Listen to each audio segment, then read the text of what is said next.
திண்டுக்கல் அருகே ஓய்வு பெற்ற பேராசிரியரிடம் நில மோசடி, காவல் உதவி ஆய்வாளர் உட்பட 8 பேர் மீது போலீசார் வழக்கு பதிவு.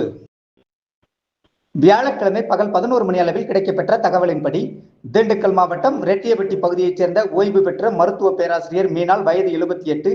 இவர் ரஞ்சித்குமார் என்பவர் உதவியுடன் கடந்த 2021ஆம் ஆண்டு சானார்பட்டி வடகாட்டுப்பட்டியைச் சேர்ந்த ஆரோக்கியத்திற்கு சொந்தமான 11 ஏக்கர் நிலத்தை ரூபாய் 1.14 கோடிக்கு வாங்கியுள்ளார்.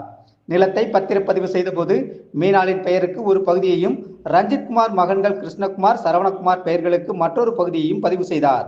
பத்திரம் கிடைத்த பின்பு தனது பெயரில் உள்ள சொத்தில் கிருஷ்ணகுமார், சரவணகுமாரின் பெயர்கள் இடம்பெற்றிருந்தது மீனாளுக்கு தெரிய வந்தது.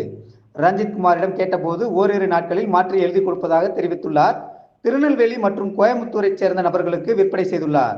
இந்நிலையில் நவம்பரில் பாரதிராஜ், ராஜ்குமார், கிருஷ்ணகுமார், சரவணகுமார், ரஞ்சித்குமார், பாரதிராஜின் மனைவி வனஜயா, ராஜ்குமாரின் மனைவி சுகந்தாமணி, சானார்பட்டி எஸ்ஐ அழகர்சாமி ஆகியோர் மீனாளை தாக்கியுள்ளதாக கூறப்படுகிறது.